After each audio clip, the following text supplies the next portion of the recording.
Hey everybody, long time no talk. Hope your weeks have been going well. We're about midway through the semester. Yay! So we're getting there. We're almost done. Well, not really, but like we're in the second half, right? So we're getting there. We've one more kind of bigger project that we're going to work on. This is the longest one for the whole semester. After this, we'll have some more smaller ones again.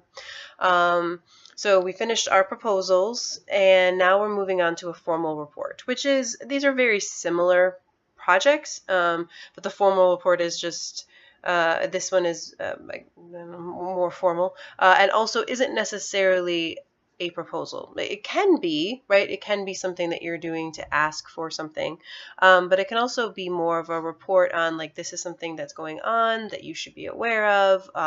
This is something that could affect us that we might want to make some changes for. It could be maybe something that you did something and it didn't work out and you want to report on what happened and what changes we should try for the next time. There's a lot of different scenarios for reports. But in this case, we're looking at something that's a very formal report, something that would go to a lot of different people all over the company, including high-level executives, right? We want to kind of have that audience in our mind as we're writing. So you'll notice in your books, right, we read the chapter on formal reports. There's a lot of different styles. I don't mind whatever style you like that looks good to you is fine with me, or if you work for a company and they have a particular style that they like to use, a format, you can use that. Just be consistent is the big thing for it. There are lots of different sections to include. Be sure you pay attention. Every year I get, every semester I get formal reports that are missing sections. So it's especially tricky because there's the abstract, which is kind of like a big overall like summary of all the different sections of the report, and then there's also an executive summary. They're very similar because they're both summaries. The difference is the audience. So if you think about an abstract, when you've done research on the library databases, right? Hopefully you've had a chance to do that, or you've maybe come across academic sources online. You'll notice, right, there's always like that paragraph, that's the abstract. So that's what every single reader is going to look at to decide, is this something that it affects me, right? So it's kind of a broad overview of the topic and why this report is being done, what it's about, what are the major results from it.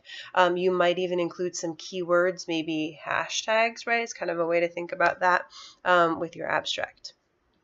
The executive summary is shorter, right? And it's really like, here's the end result, right? Like, here, this is what my recommendation is, or what the basic and most important information is, and then kind of some basic backup of that. And so as a CEO, right, I'm going to look at that executive summary, and then if I'm curious, I might go and look at some specific sections and kind of see what some of the backup information is. But chances are I'm probably just going to focus on that executive summary.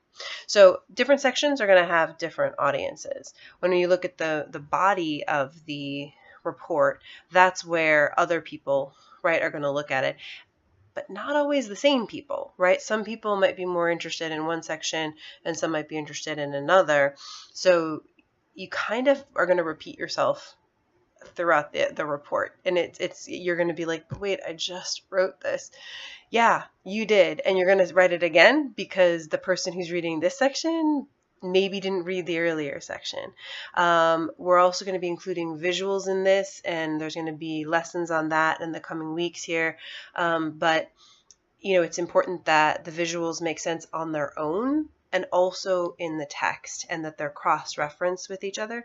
Because again, here I am, I'm looking at your report, I'm scrolling through, maybe I find a chart that I'm like, oh, okay, so this is saying, right, and I kind of see what that's saying, and then maybe I'm curious, I'm like, well, wait, so what does that mean? And then I like want to look for that in the text. Or maybe I'm reading the text and I read about some chart and then I want to go look at it. So again, you're always trying to figure out how to cross-reference, how to make sure that if someone's just reading this section or starting with this section, how can they understand how everything works together. So think ahead with your audience.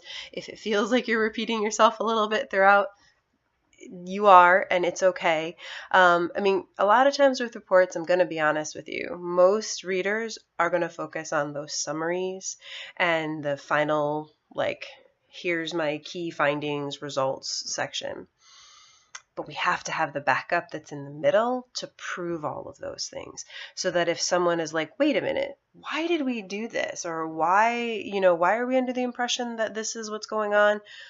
Oh, okay. And then they can go back and they can look at the details. So, it's a report is kind of an odd thing, but it's necessary. They're just things that we do have to have, and they come in a lot of different forms.